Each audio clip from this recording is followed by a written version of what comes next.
Welcome to the Terrible Podcast with your hosts from SteelersDepot.com, where you can find all your latest and greatest Steelers news. It's Dave Bryan and Alex Kozora, always lit, talking Steelers. And now, here's Dave and Alex.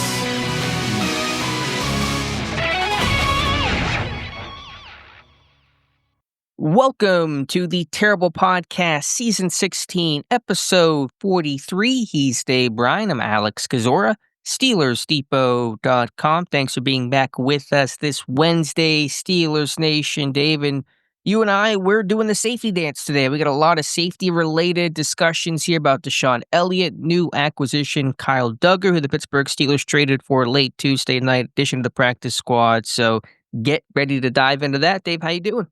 All right. I like the opening there of Safety Dance, the old Men Without Hats song. We can dance if we want to. We can leave our fears behind. Interesting show today. We've got a few transactions to talk about, obviously a trade to talk about, some unfortunate injury news to talk about, and some unfortunate All-22 to talk about. And mix in some emails probably for good measure and some things that probably irked us that Mike Tomlin said on Tuesday as well too. So dealer's choice this morning. Where would you prefer to start, with the big news? Yeah, let's start with the news about Pittsburgh trading for New England Patriots safety Kyle Dugger. That news coming in Tuesdays, the Patriots were busy trading off some assets from the quote-unquote old regime, even though the GM's the same, but from the Belichick and Gerard Mayo regime. They sent Keon White to the Niners, and now Kyle Dugger, a Pittsburgh Steeler. As part of that deal, Pittsburgh sending a 2026 sixth-round pick in exchange for Dugger and a 2026 seventh-round pick, so a late day 3 pick swap in Dugger coming over. And also, it appears the Patriots will be eating a large chunk of his 2025 salary, what the rest of his contract that was owed to him. We don't know the exact details on how much the Patriots are assuming, but it appears to be a good portion of that salary, including his per game roster bonuses that, as you pointed out, the Steelers always hate dealing with. And also, Dugger had signed a 4-year contract ahead of 2024, meaning he was signed through 2027. Those final 2 years of his contract have been voided and wiped out. He'll be a free agent after this year. So Pittsburgh giving up very little for Kyle Dugger. The question is, what are they getting? Yeah, before we get to the what are they getting portion of it, let's start with the why would they do that portion of it for both sides, really. Let's start with the Patriots side. This is a guy that's a carryover from the last head coach situation where they gave Dugger the big deal. And it's been rumored, I think, or at least speculated for some time, that if they could get him out the door via some sort of trade, probably even dating back earlier into maybe the off season there, that they would probably do it. The players played did not match what they were, what he was earning, and then on top of that, how they intended, they got some young safeties over there, how they were, how the fit was with Dugger with what he actually does well versus the kind of style of defense that Vrabel wants to play. If you look kind of, I think globally, they like to play a lot of their safeties back, or ask them to be more athletic in coverage overall. And I think all those things combined with, and I think even Dugger was inactive this past week with a knee injury. Now I don't know if this was, we don't his role is shrunk, and he probably does have a little something maybe going on with that knee, and the trade deadline's coming up, so he's probably not someone that you're going to utilize a lot on special teams, even though, you probably can do that. He does have it, I think, in his background, obviously. He's probably not all that happy with his role in that defense, and probably was wanting to get out the door on top of it. So it's probably not a big surprise that they traded him, and it's probably not a big surprise that they only got what they got, and they had to eat what they just said, just let's get him out the door for whatever we can get for him, even if it means eating some of this salary. So I think that's looking at their side of things of why they wanted to get Duggar gone. Is that kind of your overall loose assessment of it? It is. And earlier Tuesday, before the trade, Adam Schefter predicted Duggar would not be a Patriot by the trade deadline. He's been on the block all summer, was a rumored cut or trade candidate this summer.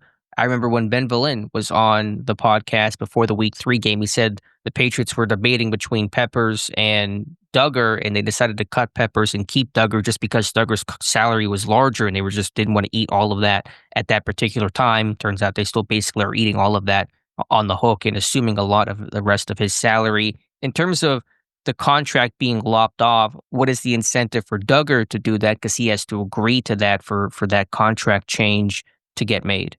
Yeah, it got him in a new. It was, I imagine the Steelers pushed for that because he had a 10.75, I think, salary due in 2026, and I think that was 2.75 million of that was set to become fully guaranteed in March of 2026.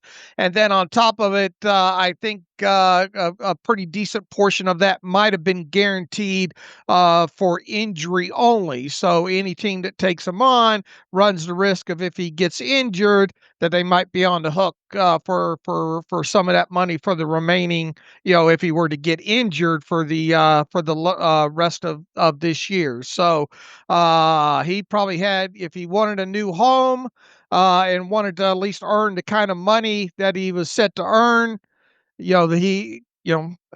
other than staying in New England, which obviously they didn't want to, probably neither side wanted to happen. He probably had to agree to get that lopped off. And it's a little bit of incentive on top of it because, hey, if he plays well in his final 8 weeks, wherever he goes, he gets maybe take a chance at recouping some of that money in free agency and getting it basically fully guaranteed if he finds the right match and the right team to pay him.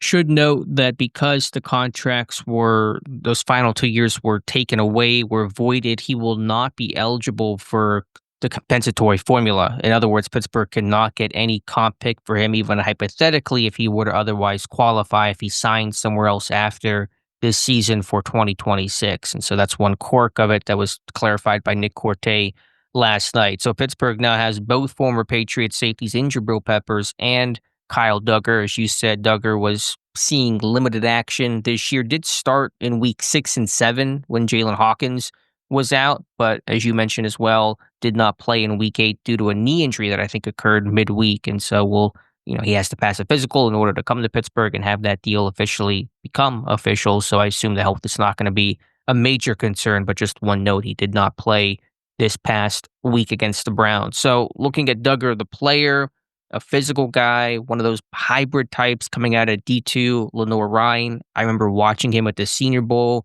whenever he first really started to draw some NFL buzz and attention. Had been a really good player to earn that big money deal before 2024. Had an ankle injury all throughout the 2024 season, tried to play through it, was probably misdiagnosed of what it was, then had surgery after the season, has not looked like the same player during or since then.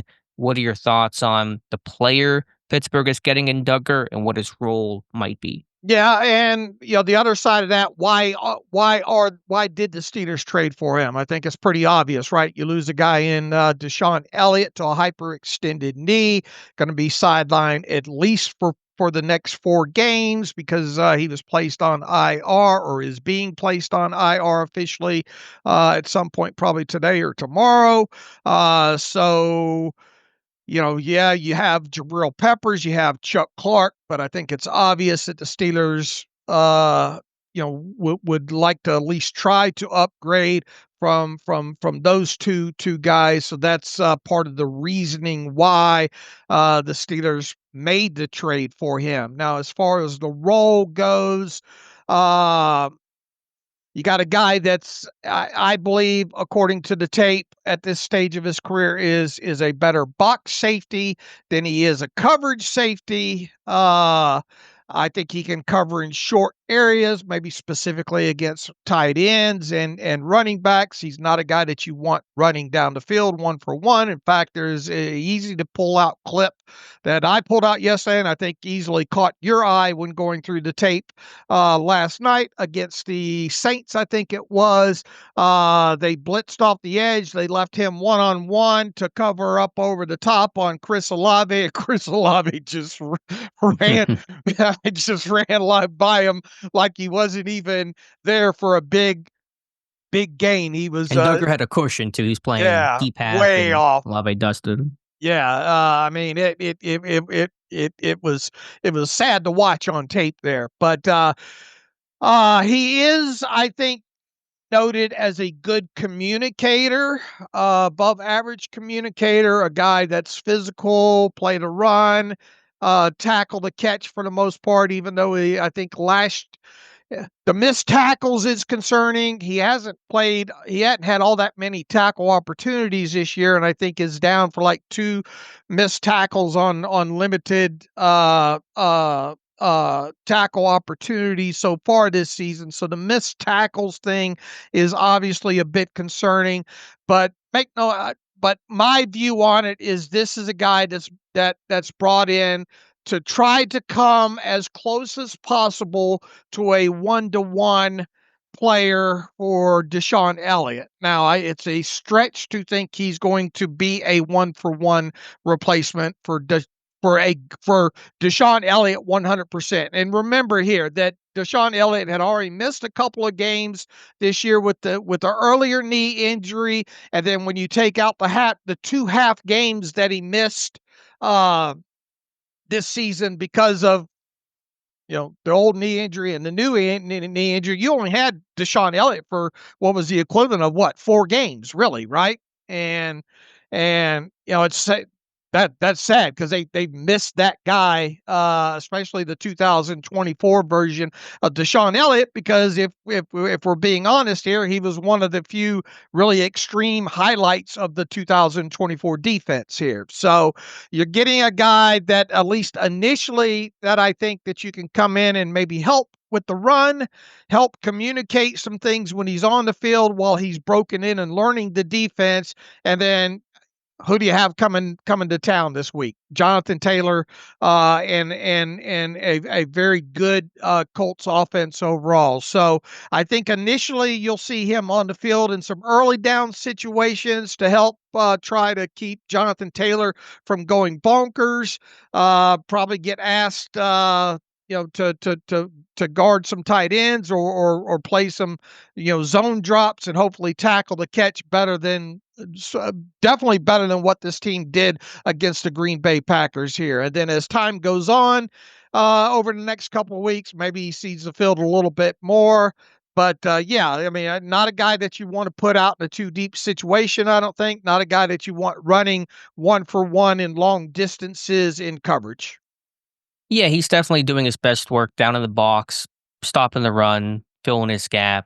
That's wherever he's made his best plays, at least as of late. He is versatile. He can line up everywhere. He's still being used as a free safety, post safety in New England, deep half, and so there is a background there. He has a pretty unique body type, being 6'1", probably 220 plus. Again, that hybrid type coming out, but has played really more safety than true linebacker at the NFL level. I guess I just wonder how Pittsburgh will divvy up kind of the similar cloth guys of Chuck Clark, Jabril Peppers, and now Kyle Duggar, more strong safety types, better against the run than they are in space. You have Thornhill as your de facto free safety, even though his play has been bumpy and coming off a poor game against the Packers. So I wonder what Duggar's going to give that Peppers wasn't. I think certainly in size. I think about some of the big nickel stuff Pittsburgh likes to run against tight end heavy teams like Baltimore, who will face twice this season, still to come, to use Duggar more in those type of moments. I think that's a possibility. To something he could offer that Peppers would not be able to offer. And Duggar does have more, at least, flexibility than probably a Peppers does. Right. So it's kind of my thought there on why they made this move. But obviously it was made, as you said, because and in response to the Elliott injury. Yeah, and I guess the hope is that you can get through these at least next 4 games, probably more realistically 5, and then hopefully maybe kind of winging a prayer that you can get Elliott back for that game against the Ravens, and hopefully you survive this 4 or 5 game stretch within there. And first and foremost, you probably got to get Duggar on the field in some early down situations against the Colts, and to hope that the Jonathan Taylor and the tight ends don't go crazy on you. Sure, and maybe there's some matchups on Tyler Warren that you could try to do, but you do look at a guy that seems to be pretty limited in coverage. He is 29, so you're not getting much younger, even though a lot of this room in the secondary are made up of guys in their 30s. It just doesn't seem to cure the central problem with Pittsburgh's defense and its secondary of being older and slower. I view Duggar in that similar camp, a guy that lacks the speed to cover a lot of ground, and that's the kind of the main thing plaguing this defense right now is a lack of speed, a lack of athleticism, and Duggar does not seem to fill that. So I know he's scratching that more narrow itch of stopping the run and offering some of the box stuff that Elliott did, and he can do that, but he's not curing the big problem that Pittsburgh has to face, which is getting younger and infusing speed into this entire secondary.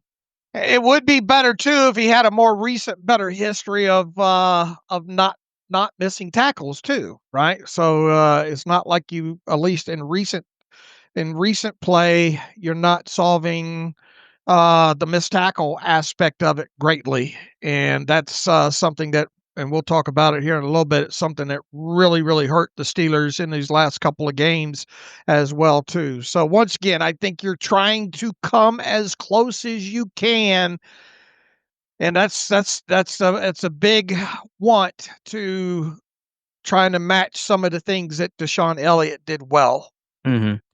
Right, and you're not giving up and you did really it anything. cheap. Yeah, you did it. You can't give up much less. You're assuming very little salary and you're doing a pick swap. So Omar Khan still has the same number of draft picks in 2026 as he did on Monday, just a little bit lower in the draft order by, who knows, 15, 30 selections and spots or so. So you're not really assuming a lot of risk here if it doesn't work out. And Pittsburgh earlier in the day worked out a bunch of veteran safeties. And so they're really scouring to see what makes the most amount of sense. And obviously, trying to find help and add somebody mid-season can be tough. I imagine the safety market wasn't teeming with options out there of guys to come in on the fly. So we'll see what Duggar's role is in a very narrow sense. It can help shore up some things in the run defense. I think beyond that, still some big questions. A huge needle mover in the grand scheme of things. No. Are you a slightly better situation, all things considered, as a result of the move? Maybe, but we'll find out probably as soon as Sunday against the Colts. How much do you think he plays Sunday? If they had to assume that whole contract, probably a lot more, because you just don't want that money sitting. But now that it's starting to come out in the wash that the Steelers didn't take on a lot of the 2025 salary, probably more early down type situations, I would think. Yeah, he'll play. Not going to play all the snaps, but there should be a role for him. Maybe in some of that. I don't know. In your base 3-4, will Ramsey stay at corner the way that he stayed at corner last week? Would he go back to safety? I don't know what their intention is going to be there, especially against Jonathan Taylor. Maybe you'd like Ramsey at safety to help come down and fill the run and be more active against that. So I don't know exactly what his role is going to be, but there'll probably be something for him. And he can and has played on special teams. I mean, he's playing over 100 snaps each year his first several seasons. Barely played last year, probably because of the injury, and also his starting role defensively was playing more this season. I think a three-phase guys on both kick return and kick coverage, and then the punt team as well. So can give you a little bit extra there, where Clark wasn't giving it a lot on special teams. Right.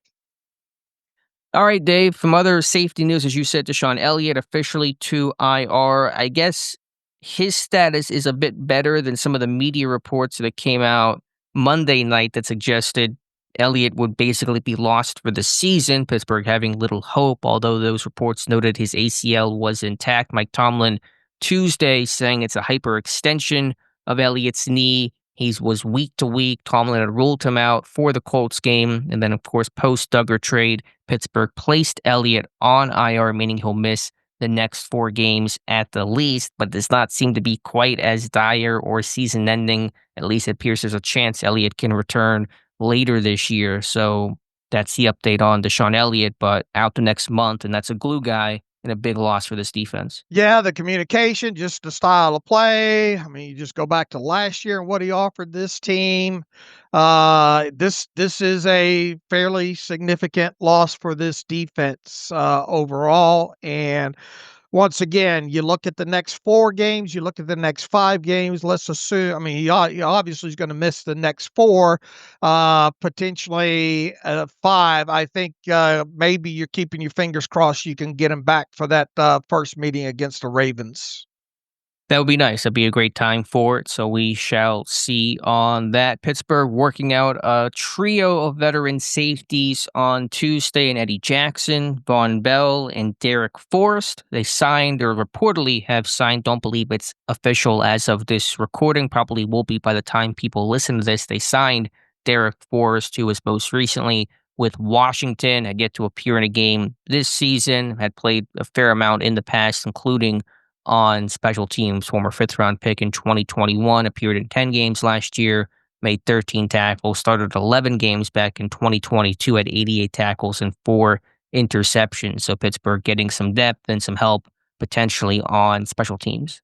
Yeah, it'd be interesting to see all the moves presented today, because I think they already had because they also cut two guys on the practice squad, right? Rasheer and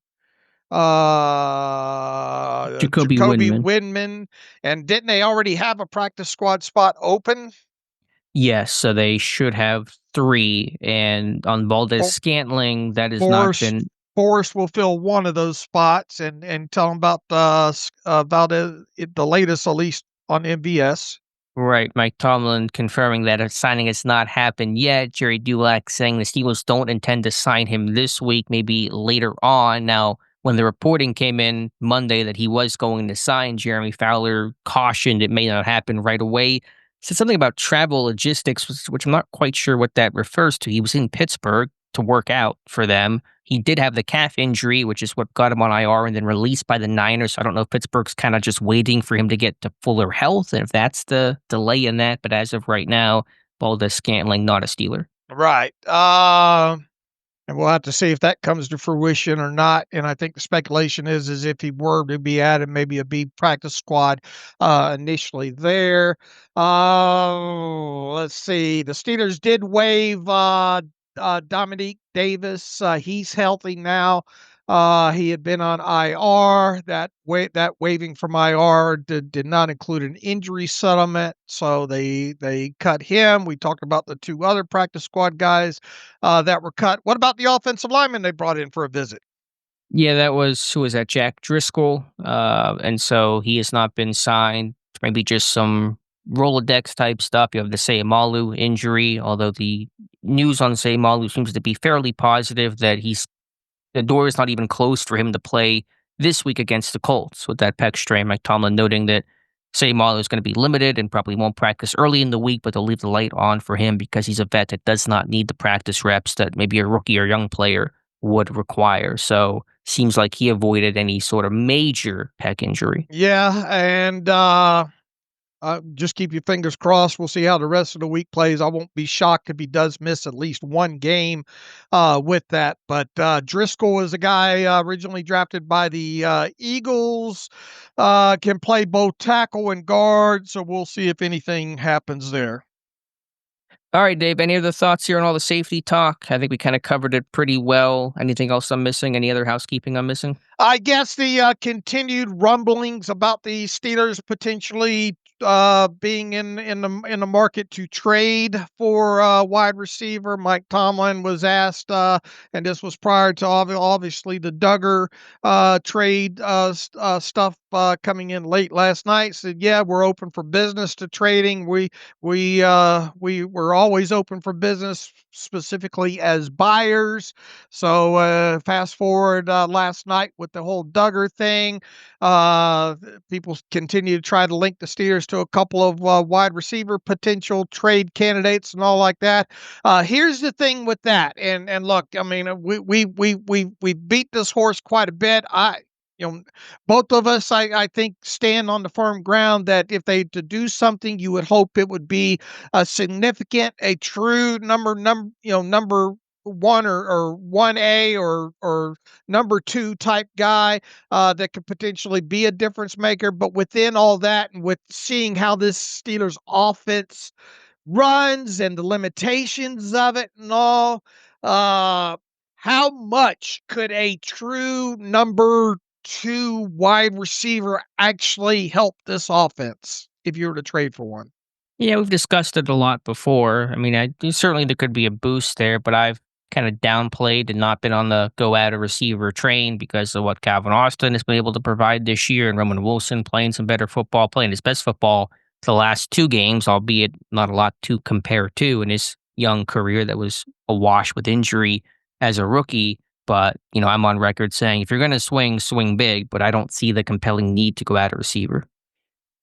With the way this offense runs, the way Aaron Rodgers likes to get the ball out quick, the more the way this team utilizes its tight ends, they just like to try to stay on schedule and occasionally take the shots downfield. I just it if you did go out and acquire one, I just wonder how much in the grand scheme of things, unless Aaron Rodgers starts holding the football a little bit longer, how much it can benefit you. We'll see.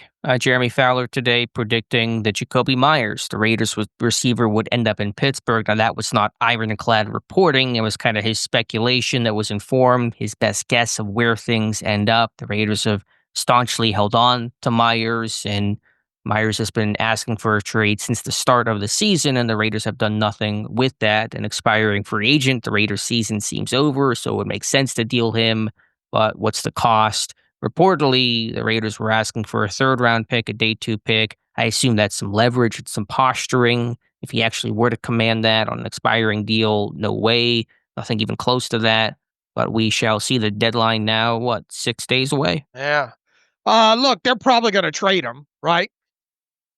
It really makes no sense to hold on to him. I mean, even if you're playing for the comp pick, then that's a 2 years out thing and no guarantee. So I don't know what the incentive is to keep him for the rest of the season. And there's probably going to be at least a few teams, or reported there is a few teams are probably going to have interest in him.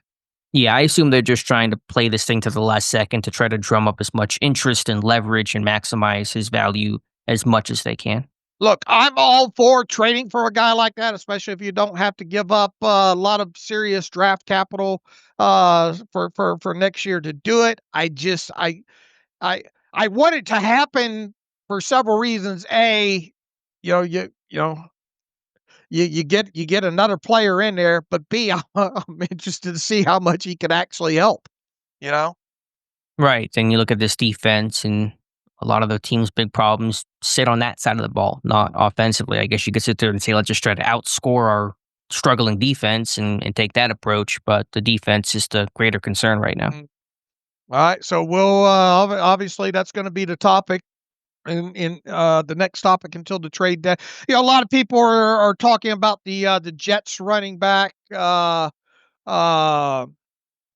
Hall. Yeah, Brees Hall. I mean, look, I think Jaylen Warren, for what he's being asked to do and what's there for him, has done a very good job overall. And in fact, what's the stat that you have on him on the last couple of games for him?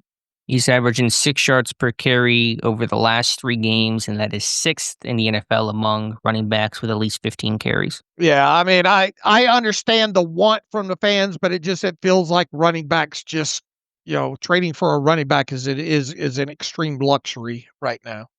Yeah, Adam Schefter mentioned that Pittsburgh was looking for an offensive playmaker, so it did not necessarily have to be a wide receiver, even though that was, per Schefter, the team's preference, but a running back to have some depth behind Warren. I mean, Gainwell's done all right, too, had the fumble.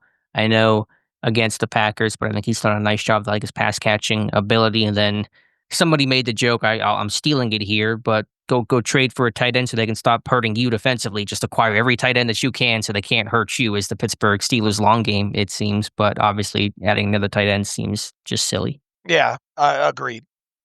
All right, Dave, let's reset here. And I'm kind of bouncing all over the place because there has been so much news today. Let's go back to the Tomlin presser on Tuesday. Just reset the scene from the injury standpoint. Elliott, IR, out at least the next 4 games.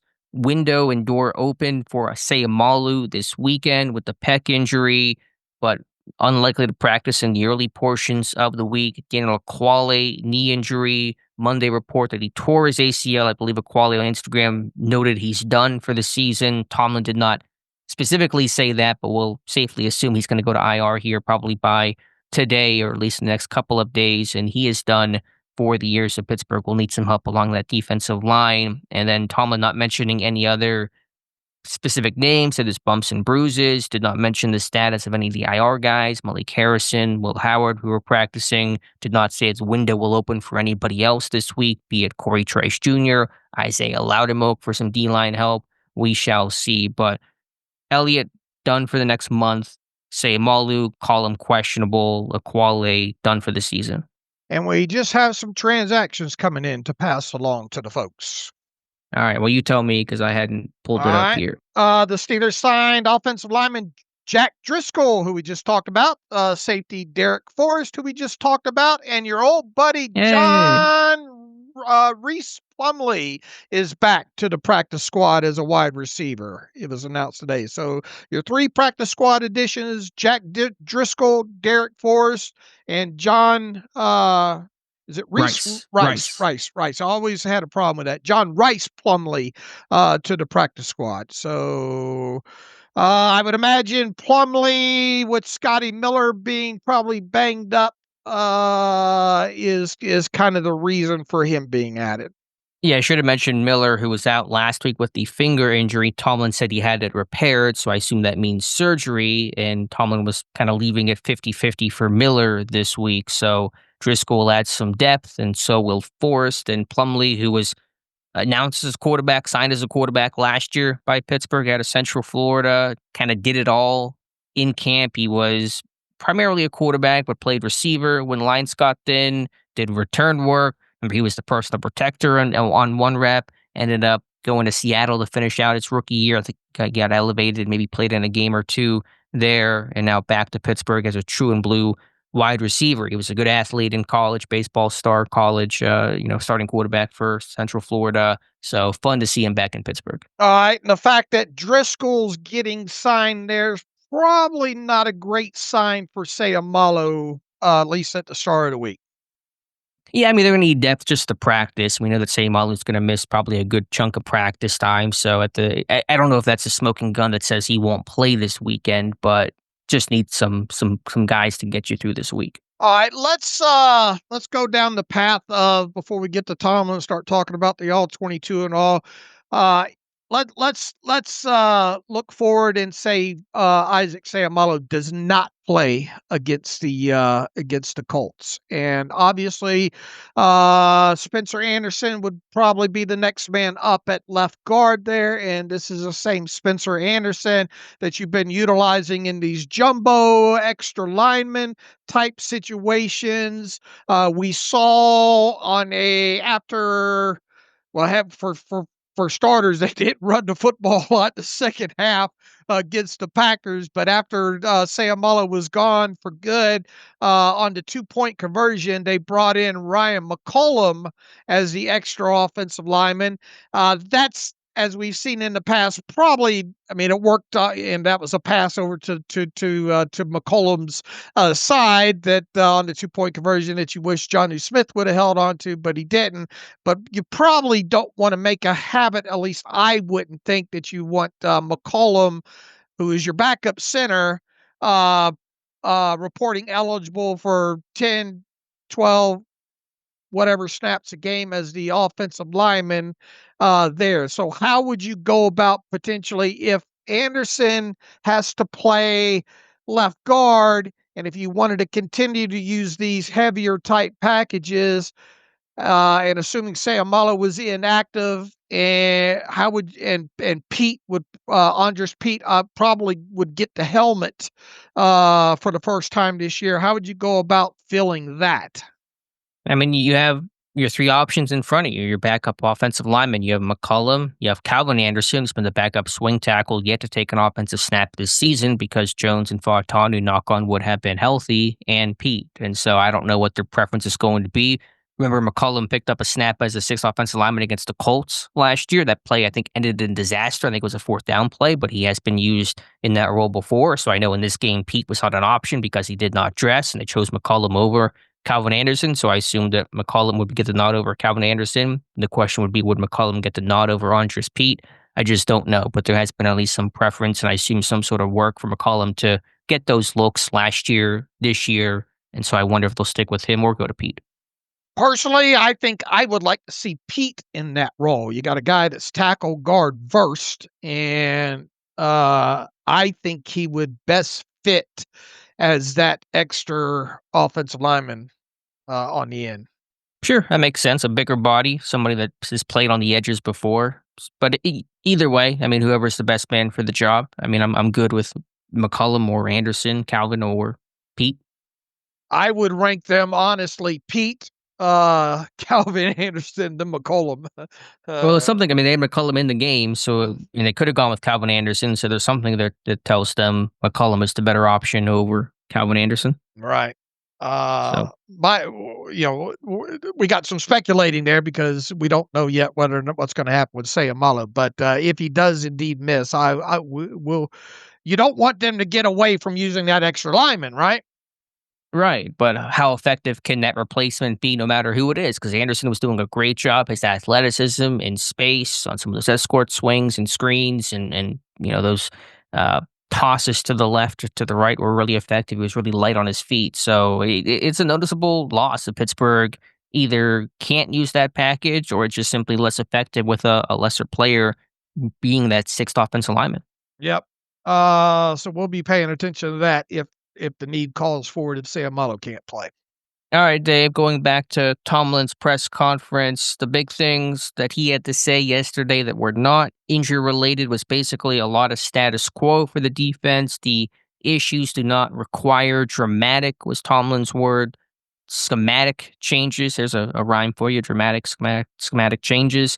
Said he has no desire, no interest in changing any sort of roles defensively with the coaching staff in terms of Terrell Austin's in-game involvement, doing at least some level of play calling, keeping everything status quo there, and has been, quote, largely pleased by the job Austin has done. And that was referring to his entire tenure in Pittsburgh since 2019, not just this season. But Tomlin's comments making a lot of waves on social media. This is not the droid you're looking for. I guess just look. He's not going to. Tomlin's not. Just fast forward to what he said about Darius Slay. He's not going to throw anybody. It's not Tomlin's nature to throw anybody under the bus or give the media anything worth chewing on here. So 2 weeks from now, when we get into closer to Matt Canada Day, if this defense continues, the poor play and all, might we get closer to the chance at a Penguins game of fire Austin, clap, clap, clap, and then subsequent move. I mean, come get me when we get to that point. If we get to that point, all that he said was the age old obligatory, not surprising. Yeah, I didn't expect him to say anything radical in this press conference, and ultimately all that matters is what happens on the field. He give the quote-unquote perfect answer, if there even is one, to those questions and say all the right things, and if things don't change Sunday against the Colts, none of it matters. And you could have the worst answers yesterday, and if the Steelers bow up and have a great game against the Colts, then everybody's happy. So it's all results-oriented, as it should be. That's how sports, and especially the NFL and in Pittsburgh, things work. So, I'm not as upset about those comments as others, but I understand the frustration for a defense. I think maybe the frustration is a little more valid in terms of we don't need any big schematic changes and just kind of status quo. And I can certainly see why that's frustrating for a defense that seems to need to do something other than status quo. Look, over the last couple of games specifically here, they have rolled through trying to roll different type of coverages and a few rotations within there. The thing that sticks out mostly on tape are the details. Specifically, look, you've still got the miscommunication going on some key plays. This team is not handling motion very well and communicating that out or switching off. We'll get into one portion of what Mike Tomlin said about having the 10 guys on the field on a 2-point conversion. And as you smartly pointed out, even though you had that error alone, the where the ball went to could have been they still could have defended that play with 10 guys, right? Had that been communicated out and properly, maybe passed off and all like that, the where the ball went was still a defendable play, even though you had 10 guys on the field. The tackling has been horrific the last several weeks here. Schematic. How disappointed are you schematically overall versus finer details within schematics?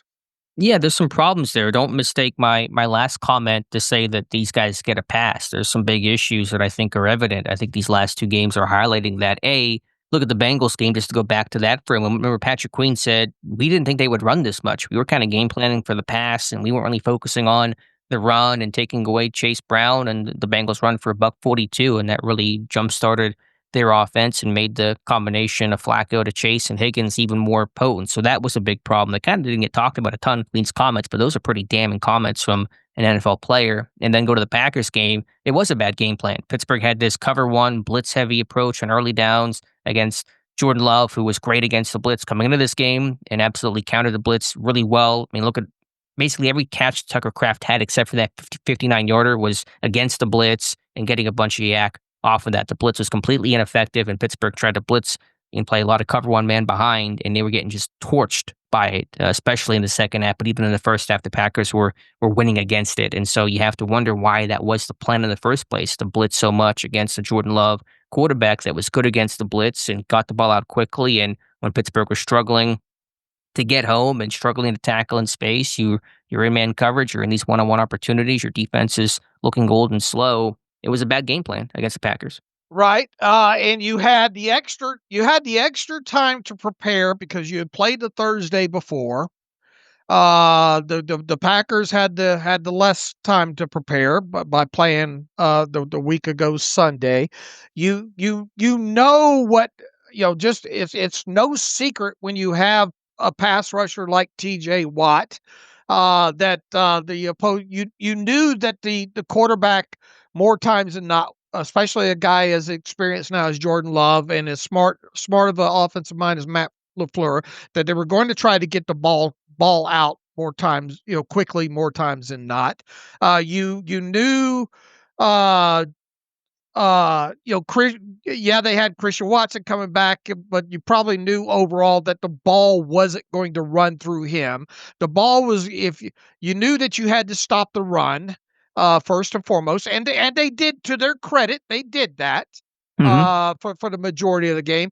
That leaves two other places really for the ball to go to: Romeo Doubs and Tucker Kraft. And you knew that was likely to be the case, but yet you did okay against Doubs, I guess overall, but you damn sure did do well against Kraft. And even within that, man, the Savion Williams, you got out schemed on the touchdown for him. You got out schemed a couple of times, or failed assignment, either or, on some balls to Tucker Kraft. And really, the most damning thing that I keep going back to in this game, you probably could have survived a lot of this had you tackled better. Now look, was the even throwing out the third down chance play to Kraft where, okay, did he get away with a push off there? I mean, you could make a good argument for that. But even that withstanding, if you survive that play, you still had grass to defend in that situation. I can't get over the fact that 200 something yards after the catch, and the missed tackles in this game obviously played a big role in this game, specifically in the second half. This team gave up on average 8.5 yards after the catch. That was, I went back and double checked, and went through all the PFF charting on this. That was the highest in the NFL, and we're not just talking 16, 18, 20, 22 catches in a game. You're talking 29 receptions in this game. And for the most part, a lot of these, Jordan Love, for the most part, had a very low yards per completion past the line of scrimmage. So, and yet they blitzed. They're blitzing into that, which is, you have no chance. Right. So, but within that, and I pulled up one of the catches early in the third quarter to, I think it was Savion, one of the underneath guys there. The ball's completed like right at 1 or 2 yards past the line of scrimmage, and you had both Holcomb and Queen Mr. tackle opportunities, and then that turns into whatever it was, like a 13, 14-yard gain, and that starts a drive for the Packers, who you did a good job. It come right after a field goal. I think it was a touchback in one of those touchback situations where they had it at the 20, I think, to start there, and you're automatically giving them on first down not only a new set of downs, but you should have tackled that for a 3 or 4 or 5, at most a 5-yard gain, turns into a 13, 14, whatever yard gain, and then off they go. So and then it goes without saying the yards after the catch that Kraft had, were huge. I mean, you cannot give up the hidden yardage in the game, especially with the way this defense was trying to attack the Packers, which was, for lack of a better word, not a great plan. But if you're giving up those yards after the catch and missing the tackles, you're compounding the problem even more. The bottom line is teams are throwing quick, beating the blitz, and Pittsburgh can't tackle. And the stats and the tape show that. I just pulled up PFR's defensive ADOT, so where opposing offenses are throwing, it's 6.7 yards against Pittsburgh's defense. That's third lowest in the NFL, but Pittsburgh is allowing 988 yards a yak this season, which is the most of any team that has not had their bye week on a per-game basis. I think only the Bengals have been worse, and Pittsburgh's blitz rate is third in the NFL, so teams are getting the ball quick to beat the blitz, to beat TJ Watt, and Pittsburgh can't tackle, and teams are getting big gainers off of that. It's a schematic and individual problem. Right. Yeah. But Mike Tomlin, look, and he was asked point blank, how do you keep from getting the ball out quick? What was his answer? I don't remember exactly what he said in response to that. What was his commentary? Let's see here. I think that's been our life for a number of years. Okay. Well, you're acknowledging it's life for a number of years. Anytime you got dynamic rushers, that's the first way that you work to minimize them. I think that's everyone's agenda. Yeah, to be honest with you, he said, when they play us, to run the ball in an effort to stay on schedule. And in other words, what he's saying is opposing defenses are wanting to minimize your best pass rusher, you're the best probably aspect of your defense, which is the pass rush, to run the ball in an effort to stay on schedule or to get the ball out quick. Minimize one-dimensional long yardage situations and to get the ball out quickly. So from that standpoint, it's nothing new. It requires no quote-unquote adjustment. Certainly we can coach and play better. Well, he didn't answer the question. He does go into it a little bit later. He says, quote, "You can change up schematics, you play man, you play bogus zones, all of which we do. We just hadn't been doing it well enough to minimize what you discussed, so we're going to keep working." So we just touched on the schematics a little bit more. All right. So, but I mean, don't tell me don't tell me about labor pain. Show me the baby. I mean, you've got to get this. You've got to get quarterback. Either A, you're going to have to do a better job of manning up and not giving these easy completions, especially not 20 in a row. Second, you better be tackling the catch. Yeah.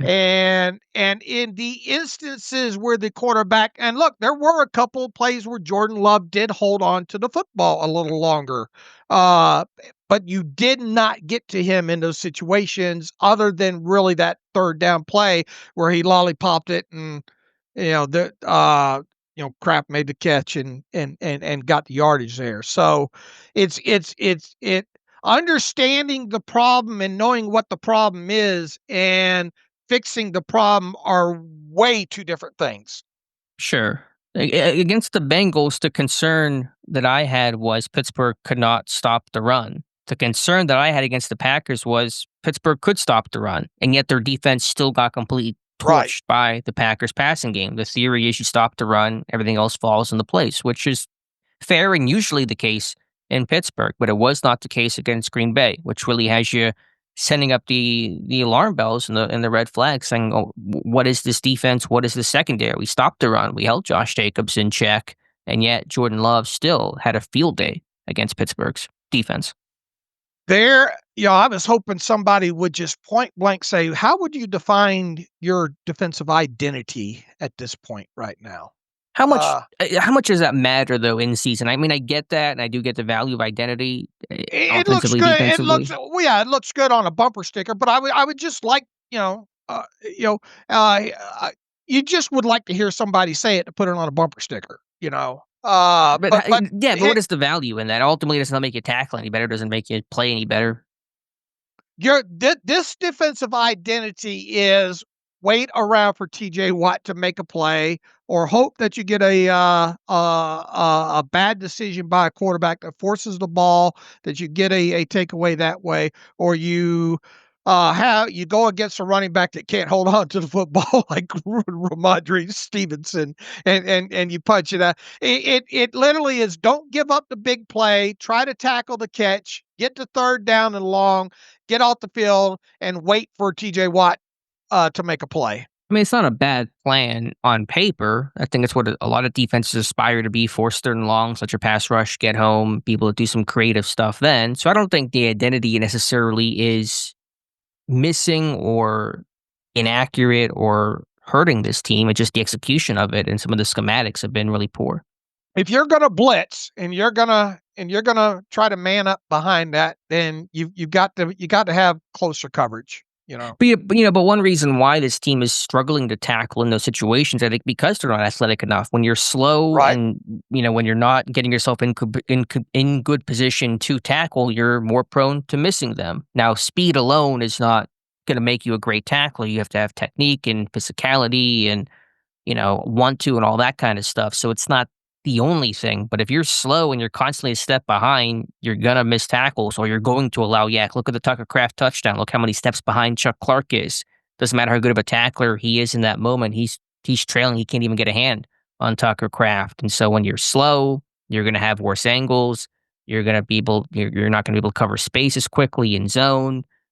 That's where I think a lot of this stems from. It's a slow secondary. Well, they're definitely not great in man, right?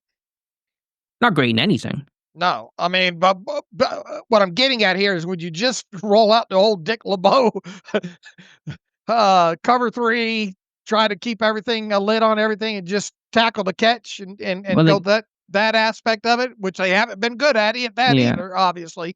But I mean, what's the lesser of the two evils? Yeah, it's tough because I don't know what the answer is, because it seems like Pittsburgh's defense in the second doesn't have a strength right now. I mean, probably blitzing less to give yourself some more guys in coverage. They still will refuse to use dime even once, and I'm not pretending like that's the cure-all, but using it in some third and long situations to get your best cover guys out there, to get some speed out there, to get Ekuale on the field more should be done. So I think there are some changes that should be made, but there is no magical wand mid-season. This defense has a lot of problems, at least in the secondary. This isn't the defense that Mike Tomlin thought he was going to put together. No, nobody thought the defense would be playing this right now. Right. Nobody had that inkling. Right. Mike Tomlin addressing the 10 men on the field and that 2-point conversion you referenced earlier, Dave. That He irritated explained you, didn't you? it did, but the explanation was that Echols was in for Slay for that drive. Echols came off the field thinking Green Bay was kicking an extra point instead of going for 2, and there was no good communication to recognize that and either get Echols on the field or call timeout. After Tomlin offered that explanation, he said, let me get the exact quote up for that quote. That happens from time to time when you're rolling a lot of people. You never like it, but the reality is the more people you play, the more complex rotations are, particularly when rotations get abnormal, end quote. That happens from time to time is just a really poor answer. I'm fine with the explanation. I can get it. I get the principle of when you play a lot of people, it can stress communication and you're more prone to these things, but you cannot have it at all, especially when your defense is reeling the way it's struggling right now, especially in a critical moment like that, 2-point conversion. Will Green Bay go up by 3 or will it be a 1-point game still? The idea of, it happens. No, that is not good enough, especially for Pittsburgh is at. That was a terrible add-on by Tomlin. If you're going to be bad schematically and bad fundamentally, at very least, do yourself the easy thing and get the right amount of people on the field. That would be helpful. And we chart this too, because I do the defensive charting since 2021. You were the only one that caught it, and that obviously people don't give us credit for it, but that's why the question was asked. That question would have never been asked yesterday had you not pointed it out on Twitter. Yeah, well, it's because we chart the defense, and I have to chart. And the number of times in the past I've gone, is there 10 guys? And I go, no, there's an 11th guy. There's just kind of a guy hiding. It's happened like a million times, so it's rare to get the 10 men. But it has happened in Pittsburgh, and probably too frequently. Since 2021, this has happened 6 times, or at least 6 times Pittsburgh has had 10 on the field, which does not count the number of times they had 10 and had to call a timeout, or the occasional 12 men on the field, which has been a problem, although less frequently. So this has been an issue. Happened last year against Philadelphia. It happened twice in 2023 in back-to-back weeks. I don't know where that stacks up league-wide. I don't have numbers on that. We don't chart the entire NFL, but it's happened in Pittsburgh too often. And again, in a situation where your defense is already struggling, in a situation that is so critical, like a 2-point play, and you even have time. It's not like the Packers went hurry up or something and you had to try to switch personnel and there was confusion. Like, you got the touchdown, you got time after the touchdown, and you still can't get the right guys out there. It's unacceptable. If Tomlin had just said, okay, here's what happened, it's not acceptable, we'll fix it, fine. I'm not going to critique Tomlin as much, but then to try to excuse it and say, it happens from time to time, we got a lot of people we're playing, what are you going to do? I mean, it's just, it didn't need to be said. It wasn't required in his answer, wasn't asked of his answer, and to offer that is just such a lame kind of hand wave away. And then to make matters worse, as bad not getting them out there, you still had a chance to defend it. So that's when the execution and the schematics come in. Yeah, you had miscommunication between Porter and Ramsey, I think, on kind of first in, first out rules on a little bunch the Packers were running. So you still could have stopped it, but it led to Romeo Doubs being wide open to make it a 22-19 game. And I think Green Bay probably wins that game whether or not they get that 2-point conversion. But point is, 1 point and 3 points is at least give a big yourself difference. A better, at least the probability comes down a little bit. I mean, you just never know what happens. Kicking a field goal to take the lead or tie the game is a giant difference. All right. Mike Tomlin on Darius Slay. Yeah, talked about him getting subbed out for Brandon Echols occasionally in this one, and basically tried to credit Echols for being deserving of more playing time and getting more opportunities. Slay had said post-game that he had a calf issue, a little calf tightness, and so that's kind of what Slay's perspective was, but he was not on the injury report. Pittsburgh has kind of been fast and loose with Slay's injuries all season long. They only ever call him for rest, not the actual injuries he's dealing with, but we'll see about that going forward. I don't know what the plan is. Echols came in for Slay on 2 drives, and then Slay did not play in any base defense. It was Ramsey and Porter as your outside corners. Ramsey did not move to safety. They had Clark and Thornhill, or really it was Clark and Elliott, and then Clark and Thornhill post-Elliott injury as the safeties. We'll see what it looks like against the Colts. All right. And we saw Darius Slay have a reduction start to have a reduction. Other than, and you've made it known that you'd like to see some dime, but if you don't get your wish on dime in some certain situations, how would you like to see them address personnel on defense right now? Well, I think it'll be interesting to see what happens to Ramsey in base. Will he go play safety to maybe be a little more involved in the run fits, or will he be an outside corner still as he was for the first time against Green Bay? I mean, other than that, in terms of personnel, backup nose tackle, I assume will be Y.A. Black. He got 3 snaps there after Ekuale went down. I mean, I've touted the need to play some dime defense in this one. I don't know what other personnel changes there really are to make. I mean, playing Herbig more, his snap count was still low, too low in this game. We'll see what Duggar's role and how those safeties all rotate in. It's a little unclear, kind of a little messy right now. So I don't know if there's a smoking gun, but I would say more Herbig, more dime. Would you put Eccles more on the field more? Well, in dime, he would be playing. So to answer that part, yes. How much more rotation will we see kind of naturally in nickel, the way that Eccles got those 2 drives? Colts have some good speed at receiver. Alec Pierce isn't a true burner, but he's a big play, downfield threat. He's also a bigger body against Eccles. I mean, I think obviously, yeah, you need to probably start playing Eccles more, start reducing Slay snap count. Just good for Slay not to have to play all these snaps. So we'll see what the snap count is in this one. Slay played literally half the snaps against Green Bay. We'll see what the number looks like against the Colts. 1-for-1, based on what the Packers rolled out there as far as a receiving group, and I'm not counting the tight ends. Where does the Colts top 3 measure up in regard to what the Packers rolled out at wide receiver? Just in terms of who's the better unit, or in terms of personality? I don't know exactly where I would rank them. I mean, getting Watson back was really big for Green Bay. I think probably overall Green Bay a little bit stronger at receiver, even with some of the injuries they had. But the Colts have good receivers too, in Pittman and Josh Downs, who's a tough guy to cover in the slot. I was a big fan of him coming out of North Carolina. And Alec Pierce has always been the apple of my eye. Get ready for me to be even more annoying about signing Alec Pierce this offseason, especially if Calvin Austin does not get re-signed as a big play vertical threat for any offense. So they got good receivers. And then Pittman's really in a groove right now too. And then, the tight ends. Warren, 1-for-1, is a better, more athletic guy than Kraft is. Yeah, they're kind of cut from a similar cloth. I don't know if Warren's like a great athlete pound for pound, but he's a build-up runner, a big guy, kind of built in that Kraft mold, a physical, kind of just the playmaker, that Gronk type that is just hard to tackle because he's so big and so strong. And once he gets going and builds up some speed, it's kind of the freight train coming. All right. So they're going to have their hands full both against the run and the pass. So daunting task here. That's why the Colts are 7-1 with the number 1 offense in the NFL. All right. What else from Mike Tomlin, Dave, caught your ear? We already hit the Terrell Austin thing. Communications, still see communications in the secondary. Man, there's one that's easy to point out between Wilson and Queen on one of those ones. Wilson points right at Queen's. The arms out is a dead tail that we're seeing way too many times in this defense. Anyway, Mike Thomas asked about communication. He said, in some instances it's communication. Communication is always strained in the secondary. Why is it always strained in the secondary? That's fair. Particularly when you're faced with pre-snap shifts and motions, which is one thing that you obviously went right to on a couple of those plays. I'm not going to act like that's an earth-shattering statement.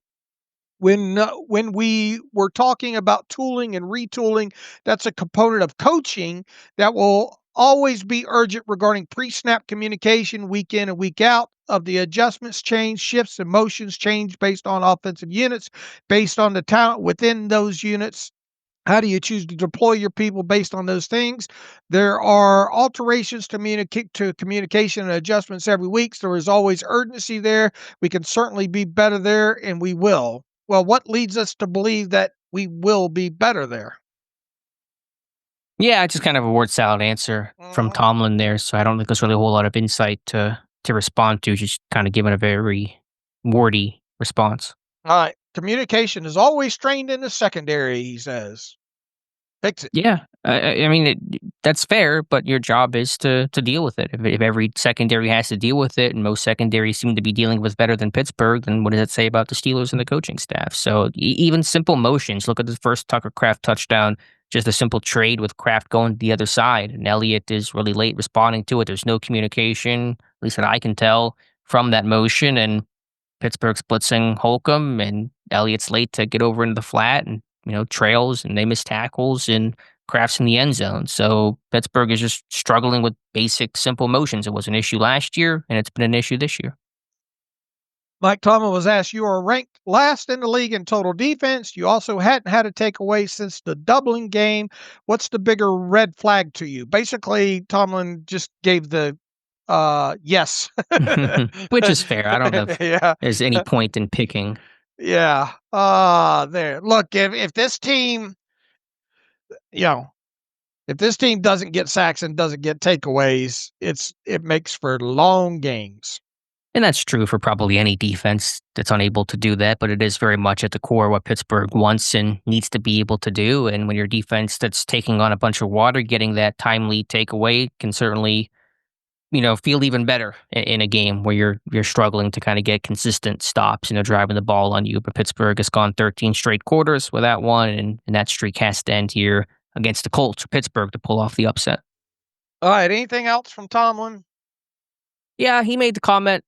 I couldn't tell exactly if he was agreeing with some of Cam Hayward's comments and some of the commentary from the locker room about the lack of fight for this defense. Tomlin said he thought the effort was there, but just the production and the results obviously were not. And then you had Brooke Pryor go on ESPN and say that, she heard from players in that locker room who were questioning the effort of this team. And you have Tomlin saying the effort was good. And there's a disconnect there, it seems, between what the players feel like the issues are and what Tomlin, at least publicly, is addressing the issues are, which is, I think, notable.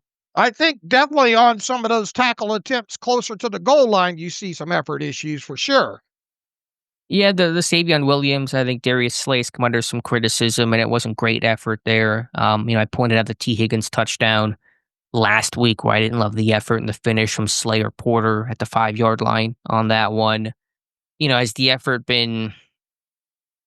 I don't know exactly where I would describe and couch the effort level for this team right now. I think in some ways it's been fine. I think guys like Peyton Wilson still run really hard on the football. I think losing DeShon Elliott's a big blow because Elliott was a super high effort type of a dude. I just think the effort could be better, especially when your defense is struggling so much. Like when your defense is struggling, you have to at least be able to do a great job with the things you can control, which is communication, which is getting 11 guys on the field, which is your effort, your detail. Even if you're lacking some talent or injury or whatever the case is, you better be really good in the other areas to try to compensate for that and close that gap to be able to play your best football and best version of yourself. And so my expectations for effort are always higher, but they're even higher when your defense is struggling because you have to make those high effort plays in those moments to try to turn the tide. All right. No way, shape, or form did I think this would be a historic defense this year, but I didn't think it would be as prehistoric as it has been. This team, once again, I compiled all the adjusted net yards for passing attempt stat rankings. And look, you don't need these to know how bad the defense has been, but 6.6 number for the Steelers. And thank God the Steelers offense has been 6.8 to help counteract that a little bit here. I thought this defense would at this point of the year have no worse than, let's say, at least a 5.8 adjusted net yard per passing attempt number. But they don't. And something drastic has got to happen to get this number going, because really this time of year, this is, as I like to state, maybe one more game from now to help the sample size, but generally that's who you are. And right now this is a very below average defense overall. And it may get worse against the Colts that could put up a lot of points and have been putting up points in droves this season. So, Dave, let's go into the all-22 for this game. Kind of already discussed it with the defense, so we'll start there. What are your takeaways after diving into the tape? The yak is just extraordinary once you get past the schematics and the trying to blitz and the failing to cover behind it. You had to know the ball was going to come out quick most of the night, like we said, and that happened. And you had no answer for it. And then the opportunities where you did have a chance to get Kraft. I mean, Kraft on the first touchdown catches that at like the 19 or the 20, right? Get him down to the ground. They were just rubbing them off too easy in man situations there, or they had the communication was bad. In the situations where things could go wrong, they went wrong, and they went wrong very poorly. I thought overall they did a good job against the run, but there's more to that Packers offense than just doing that. The Christian Watson deep ball situation wasn't contested at all on a lollipop situation. That was a killer type situation. And even as I pointed out, on a 1st and 10 situation after getting a field goal and essentially having the field flipped, a completed pass that should have went for maybe 5 yards at most turns into 13. It was just a story of the game. Overall, you cannot give up 200 and something yards and 8.5 yards after the catch on top of being schematically and athletically bad. Yeah, well said. I think the big issues were the poor tackling in this one, the lack of speed Pittsburgh had defensively, and a blitz-heavy game plan against the Packers team, more than willing to get the ball out quickly to throw on early downs and use the quick game to counter the blitz. I mean, Jordan Love had a quarterback rating about 150 against Pittsburgh's blitz, and Pittsburgh blitzed 20 times in this game. So it put those guys in one-on-one situations where you're lacking a lot of speed and a lot of strong coverage ability, got guys out of position to make tackles. So the combination of those things, I think, really hurt Pittsburgh. The front was good. Like you said, Cam Hayward had a really nice game, especially against the run. TJ Watt, he was quiet as a pass rusher, which is a big problem, but he was very good against the run. So you had some promises there. I mean, Pittsburgh stopped the run largely well. Now, it did get worse once DeShon Elliott went down. The numbers on that are pretty stark and pretty clear, and I'm sure they are for the entire season. I should run those numbers with Elliott on the field versus him off it, but the run defense was by and large not the issue. It was the pass game, it was the quick game on early downs, and then the third down defense on hitting those chunk plays for 59 and 33 and 24-yard touchdowns and that kind of stuff that really did Pittsburgh in. When not using play action, Jordan Love had a time to throw of 2.35 seconds, Alex, on 30 of his attempts. So not only did they not have the need to use play action in this thing, they pretty much didn't do it a lot, like 7 or 8 snaps, I think, at all. And in those opportunities when they did use play action, you obviously didn't get Jordan Love down to the ground, but the ball out 2.35 seconds, it's hard to get after a quarterback in those situations. And I'm not excused. Look, TJ Watt, the stats are out there, gets double teamed and all and chipped and all like that at an extraordinary rate. But so do guys like Myles Garrett and Micah Parsons and all. So the question is TJ Watt playing well enough in at least in a couple of could he be better in a couple of these situations when the ball is coming out so quick? Yes, I mean, I'm going to raise the expectation high for stars and studs and guys getting highly compensated like TJ Watt. But yeah, I mean, I understand the other side of it too. And it begs the question, if Love is getting the ball out at 2.35 seconds, why are you blitzing so much? I mean, you look again, the Kraft touchdown, the first one, beat the blitz. It was a first down to, I think, Malik Heath or somebody on the right sideline beating the Chuck Clark blitz. You can't blitz when these quarterbacks are getting the ball out on time in rhythm. It's one reason why the ball is coming out quickly, because you're blitzing. So you want to get the ball out quick. You don't hold on to the football against the blitz, but also only have, it's harder to cover when you're blitzing. You got one-on-one matchups for the Packers to take advantage of. So I just don't I think it's been some bad game plans the last 2 games. There's been some bad performances too. I mean, it's Right. everything when this defense struggling. It's not just schematics, but I think the schematics are not putting players in position to succeed. All right. Only Tua in week 8 had a quicker time to throw on non-play action pass attempts. So the Steelers are going to continue seeing this until they stop it. And oh yeah, by the way, you got to try to stop the run on top of it. All right, and the Colts. I mean, I hadn't done my Colts study yet, but watching Steichen last year, it's RPO heavy. I can see how many RPOs they've run this year. So, And the you can blitz Packers against used that. a lot of RPOs, right? Yeah, there was a good amount of those for sure. Yeah, I think on the Kraft first touchdown, I think was an RPO. Mm-hmm. So you're gonna, I mean, the blueprint's out there, and has been out there, as you Mm-hmm. know. So anyway, missed, I don't know what else to say about defense. I mean that we haven't already covered. Yeah, not a whole lot more that we really have to cover there. I'm trying to see on the Colts on RPOs. They are 1, 2, 3, 4, fifth in pass attempts on RPOs. Doesn't let's see number of RPOs overall. If they have 50, which is around top 10 in the NFL, I think they were even higher last season. All right, and they got a good offensive line that can protect in the situations that Jones does hold the football. I think the last couple of games, his time to throw has come down a little bit. Right, right. Yeah, they were second in RPO usage last year. Now, different quarterback. I don't know if that's changing it. Maybe some more confidence in Jones to, do more traditional drop back type stuff there. But obviously, it's a team that can win in a lot of ways, and that's why they're playing so well. Now, if there's any consolation, let's see, his snap to throw times the last 3 weeks, 2.9 is actually, I mean, it's gone down, but it's a little high for at least for what the Steelers are used to facing. 2.91 3 games ago, 2.88 2 games ago, and 2.89 in this most recent game that they played. The Steelers can only hope that he holds on to the football that long, and that be some sort of maybe saving grace of being able to maybe get to Daniel Jones some in this game.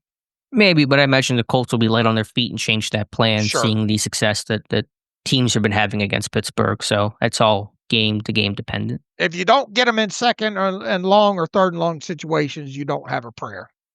Yeah, that's fair. All right, Dave, flipping over to the offense. What'd you see?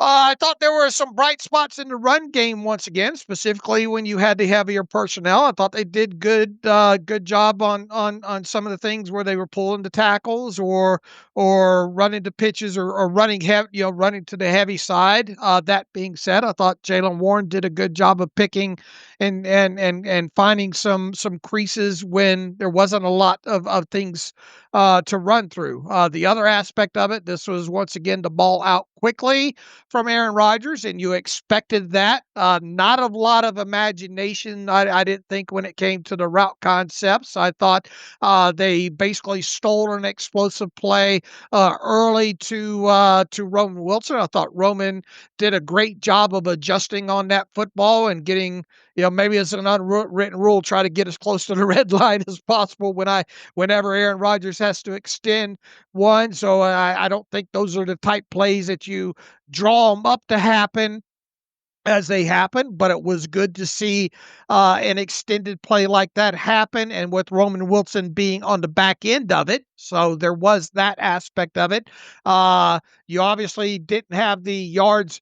This offense, and we talked about it earlier in the season about the yards after the catch thing. The passing game is going. The passing game is going to be at its best when this offense has the yards after the catch, and obviously did not have enough of it against the Packers here. The negative plays really impacted Mm-hmm.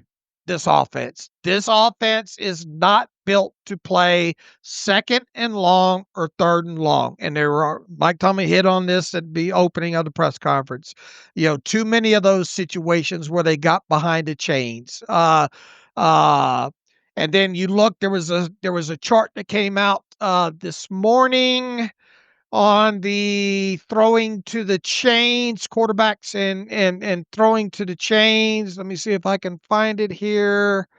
Needless to say, Aaron Rodgers is at the bottom of the pack when it I comes think to he was that. next to last, you said? Yeah, to Dylan Gabriel, who's only been a starter for a handful of weeks now. So you got that aspect of it as well too. This offense is just not built to gun for the chains on. Let's see, how often does each quarterback, this comes from, this guy does amazing work, by the way, at Doug underscore analytics. And he's got a website as well too that does a really good job with analytics here. Aaron Rodgers, average, how often does a quarterback attempt to pass at or pass the first down marker? Just 32.2% of the time for Aaron Rodgers, and only Dylan Gabriel has a lower percentage for qualified quarterbacks of the 36 listed here. It's not shocking. It is who Aaron Rodgers is at this point of his career.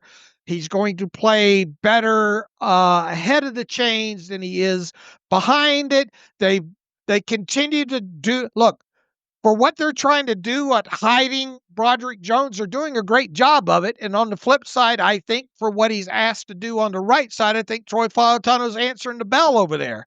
But this is an offense that's predicated on running the football, at hiding behind the RPOs, at trying to use their screen game and their yak to mask everything else within there. And if they get behind the chains, that's where you have to worry. So this is a team that's, if you have the illegal shifts, if you have the pass interference, if you have the holding, if you have the false start, it's very detrimental to this offense. And I think we saw this firsthand against a team that can really get after a quarterback with 3 or 4 guys in the Green Bay Packers.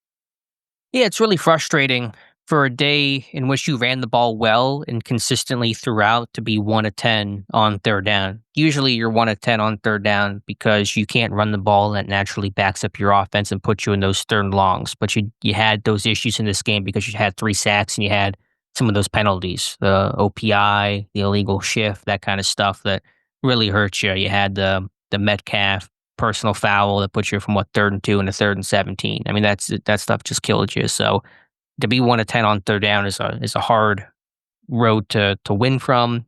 It's especially frustrating when your run game was actually really strong in this one, and you still were in 3rd and forever. Yep. Another thing that I wanted to bring up, explosive plays, are actually plays of, I think it's 10 yards or longer. Hold on here. Let me pull this back up that I meant to get to here. The Steelers have registered just 71 offensive plays of 10 yards or longer, and that ties them for last in the NFL with the Raiders. Now, we're not talking explosive plays. We're talking 10 yards or longer. Now, granted, the bye, most teams, or half the league probably does not have their bye week yet. Right. And so I then don't know on a per game basis where that ranks. Well, probably not great, Bob. Yeah, it's not going to be first. I just want to at least couch a little bit of context there. Right. And second, I mean, that this team, this isn't just explosive plays either of 20 yards or longer. These are just 10 yards or longer plays. So, explosive plays are hard for this offense to come by unless they are extended plays, or extreme yards after the catch, like we've seen with Warren, with Freiermuth, with Metcalf, right? So this offense absolutely has to stay on schedule. Yeah, and they've done a better job. They're better on first down. I just checked the numbers. They're about average on first down, which is not hang the banner type of stats, but they've been almost dead last each of the last couple seasons. So there has been some progression there. They have been sacked less overall. Although the Packers game, you saw some of those things become more of an issue than they previously had been the last couple weeks. Yeah, I mean, just overall, the offense just couldn't finish drives. And that's just, the main takeaway there, that you settled for 4 field goals, that you got near the red zone but couldn't get into the red zone, save the 1 2-minute drill in which Pittsburgh did finish that drive off. But yeah, just the negativity that puts you in those stern longs, the penalties, the dumb stuff, the sacks that really hurt you, and let the Packers ramp up their pass rush on third down, which led to some quick check downs from Aaron Rodgers. All right, and one of these things that the offense was hanging their hat on early on in the season was the red zone percentage, right?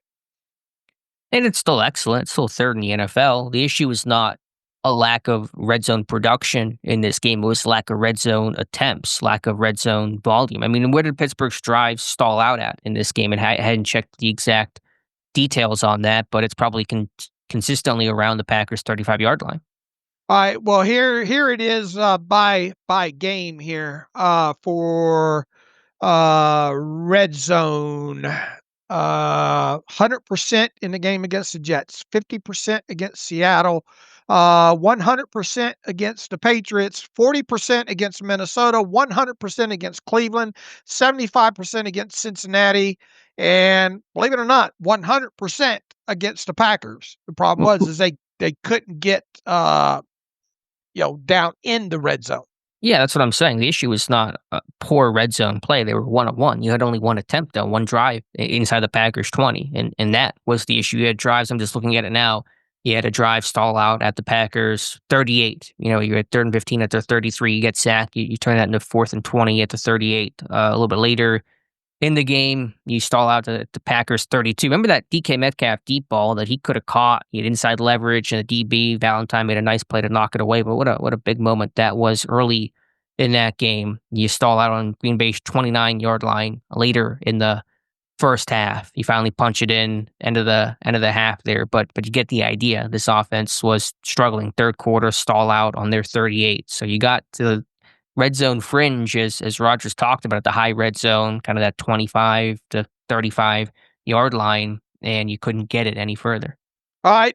This offense, once again, has a 6.8 offensive adjusted net yards per passing attempt number. And Aaron Rodgers is the sole responsibility because of that, I think.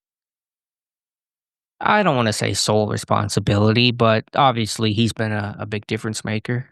Because touchdown passes obviously play heavy, and lack of sacks and lack of turnovers. I think they've done good to have that number that high. Sure, yeah, it's a refreshing number compared to where it has been in the low sixes, high fives in the post Ben era. So yeah, either Arthur Smith's called a good game in the red zone, DK Metcalf has made plays, or spreading the ball around, kind of running the ideal Arthur Smith offense. How did you think the offensive line did in this game, especially in pass protection? Was a little mixed on how I feel about how they did, but what are your thoughts, Dave? Well, here's the other thing. I mean, you get yourself in those 3rd and long situations. I don't know if I've got those to rattle off. I think we rattled them off the other day there, but yards to go on the final 9 third downs of the game: 15, 13, 3. And what was the play that they ran on the 3? Was that the one to DK? I just clicked out of it. I'll have to check. What was the 3rd and 3 play call? 3rd and 14, 3rd and 8, 3rd and 10, 3rd and 20, 3rd and 17, and a 3rd and 5. Yeah, it's pretty bad. Yes, the 3rd and 3 was that deep ball in the end zone to Metcalf. All right. So you finally get in a makeable situation, and and what was the 3rd and 5? Well, the 3rd and 5 was the last 3rd and 5 of the game. Yeah, then they went for it on 4th down and picked it up. I think the 3rd and 5 was the seam ball to Jonnu that was incomplete, Okay. I believe. All right.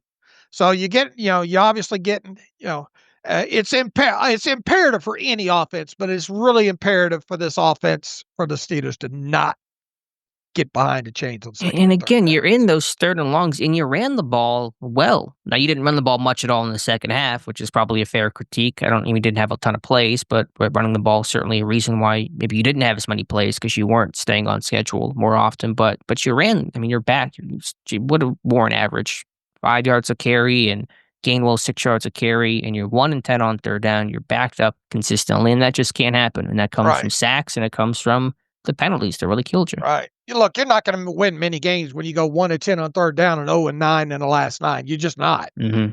Right. You had the first down sack and that terrible sequence there that really kind of got this game away from Pittsburgh. Let's find the exact situation there. It was 4th quarter.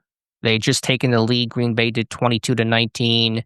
Have a bad kick return. It's 1st and 10 on your 23. Play action. Parsons sacks Rodgers. 2nd and 20. And it all kind of goes downhill from there. Right. All right. I'm trying to think anything else from this game. I mean, we didn't talk Well, too much yes, about like the I 22. thought the pass protection okay. I mean, for what they're trying to do, once again, you're trying to hide Broderick Jones as much as possible. You know, I you know, I thought Fautano for the most part did a admirable job on the other side there. Sayamalo got beat inside a couple of times. Overall, for what this offense tries to do of getting the ball out quick, for what they are and what their identity is, I thought overall the offensive line was good. Yeah, I mean, there were some issues in stunt pickup, but, Green Bay's going to be able to run some more creative stuff with Parsons in those backed up situations. I didn't think it was bad overall. Parsons certainly got some pressure rushing over interior, had an early rush. He kind of ripped through McCormick to the outside and made his way back to the quarterback. But yeah, I think overall the offensive line did a nice job against a really good Packers front. I thought really across the board, McCormick, Bartanu, I thought Bart Jones had some good reps, Frazier, say Malu. I thought it was a good performance. All right. Anything else? Calvin Austin looked a little shaky. I think I mentioned that on the Monday show. But yeah, I just, spread the ball around, just struggling to kind of get some of those big plays downfield. And as you said, just backed up on third down. Uh, the Steelers had 4 yards average after the catch in this game, and the Packers 8.5. And it sounded like Pittsburgh was getting a ton of explosive plays. You had the one to Roman, and that was kind of the one big play of the game for the offense. Had Ben Skorotic had 9 yards after the catch on his one catch. Warren had 8.5, and that was about the highlight. Metcalf had an average of 6, and one of those came on that quick slant. I think most of that. So the offense. We talked about the yards after the catch early on in the season. They it feels like this offense needs that in games. Yeah. All right, Dave, any other final thoughts? Nope. All right, we can get to some reader emails and close out today's show. All right, it's not going to be pretty. I'm warning you. Let's see here.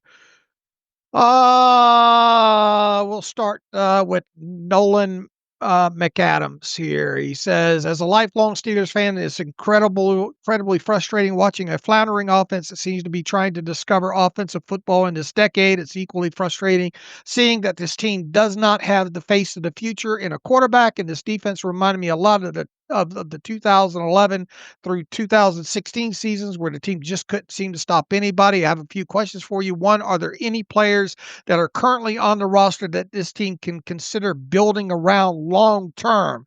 Was trading for DK Metcalf in hindsight a smart move, considering we don't even have the quarterback of the future on the team, and now we have an aging, slow defense that's going to take years to replace and replenish? And my final question is, it was paying TJ a smart move considering his lack of pressures, lack of sacks, and what do you attribute his lack of splash production to besides him always being on the same side in the same spot? This team is nowhere near ready to compete for Super Bowls. This team is at least 4 to 5 years away if everything goes well from competing. All right, a lot to chew on there. Obviously, yes, it is frustrating. B, was trading for DK in hindsight a smart move? Considered don't even have the quarterback in the future. I hate to dive back into the whole cash and thing. Look, they never would have traded for DK Metcalf and given him that contract had things worked out more smoothly with George Pickens. They found themselves in a situation where you still have to spend cash over a 3-year period. I know that's not what people want to hear, but it's part of this thing that you have to do. And because they weren't going to spend the money on George Pickens and ultimately trade him, they had to find somebody that they trusted giving the money to at that position. And that's why I feel they went out and did that. So, in hindsight, was it a smart move? To me, they had to do something to find someone to spend the cash on that played the wide receiver position. I disagree. I don't think it was to check a box to hit the 90% rule. I think they I got do. DK. I don't at all. I think it was you get that benefit, but you got him because he's the AJ Brown of this offense. He's exactly what a number one receiver in an Arthur Smith offense wants to be: big, physical, strong, great blocker, a yak threat. I mean, that is the embodiment of what Pittsburgh wants. They wanted a Sure, culture I'm reset. not discounting the fit. Yeah, but you're saying they had to go find somebody, so they had to satisfy the 90% rule, and I don't think that even was a thought in their mind. I mean, Well, you wanted a good player that fit what you do that filled a hole as far as a money spend on top of it. yeah, but whenever you say like they had to go find somebody to satisfy, I think it takes away what I think the main purpose was, which was Metcalf was a great fit for the offense, which I think he has been. Okay, I mean, I'm not disregarding that. I'm just Okay. thinking that look, if George Pickens would have been a model person, would they have gone out and probably made this trade and paid Metcalf the money on top of it? I don't think they would have. No, no, but Fit but aside. yeah, but Pickens was not the right fit. They wanted someone to fit this offense. They didn't want the Deontay Johnsons. They didn't want the George Pickens guys that were inconsistent, hard to trust, would loaf, weren't great blockers, weren't buying in the way they needed to buy into this offense. They wanted somebody like Metcalf, who I think does all that. I think no, there's no regrets about the trade. I mean, No, you knew that, I'm not having regrets about right? either. I'm just telling you, things that need to be taken into consideration on Sure. top of everything else.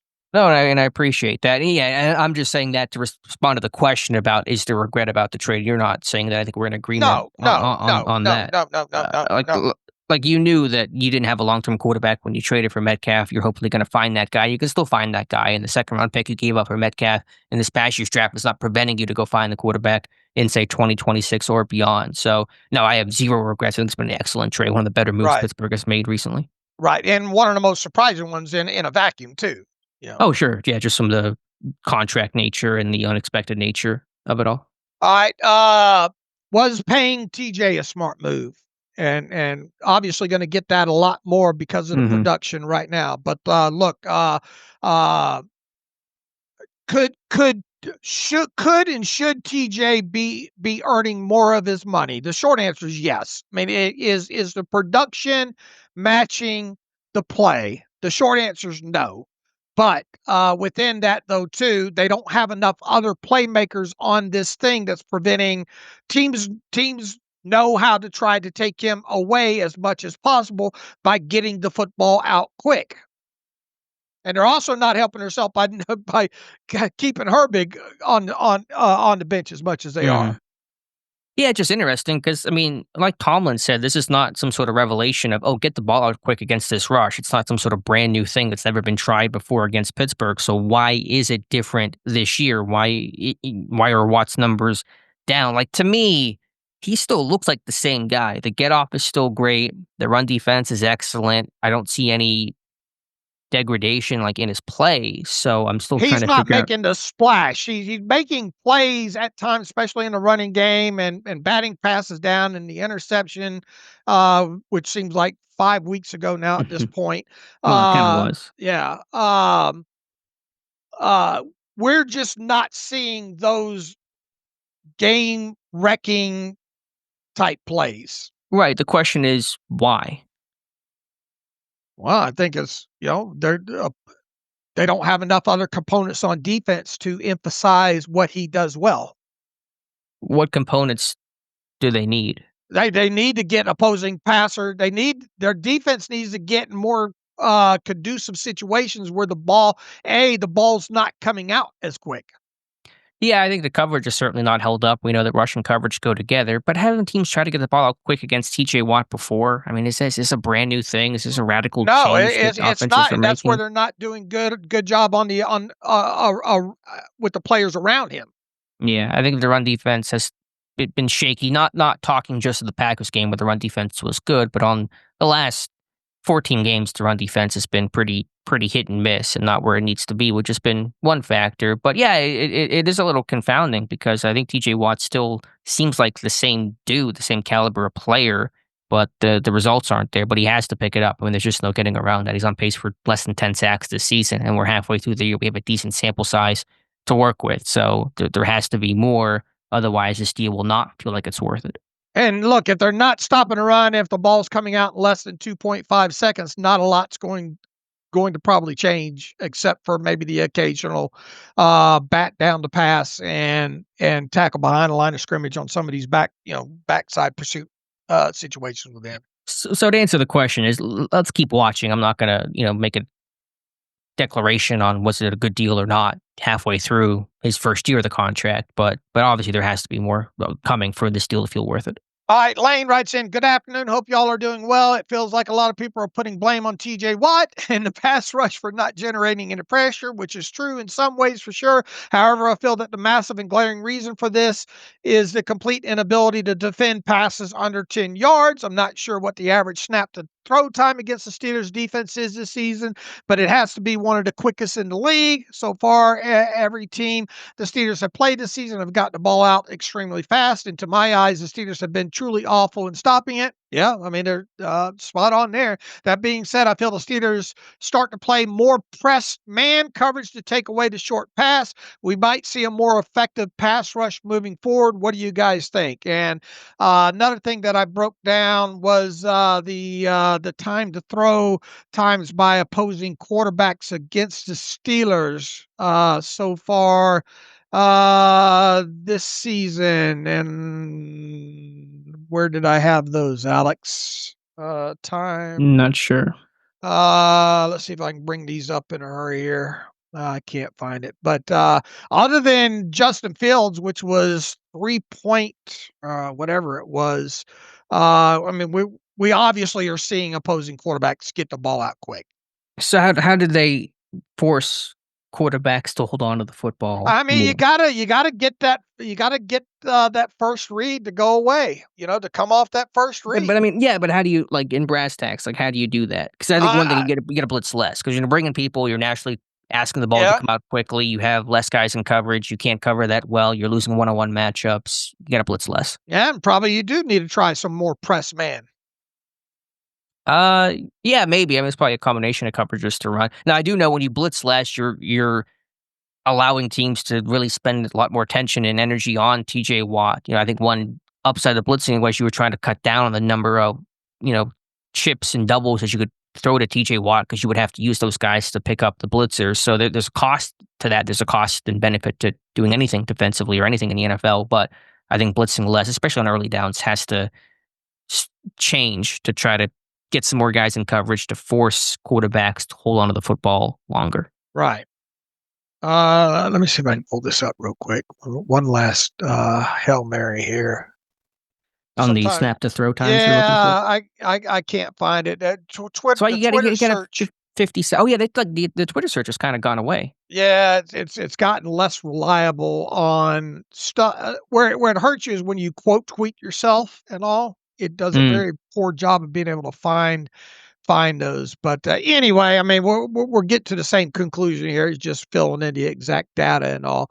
All right, let's see what else we have here in the email machine.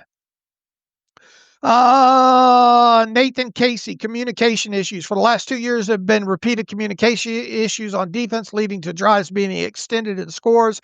This isn't just players losing matchups. It is the 10 men on the field and busting coverages. At what point do folks realize that maybe Queen isn't the person for the green dot? He didn't have it in Baltimore.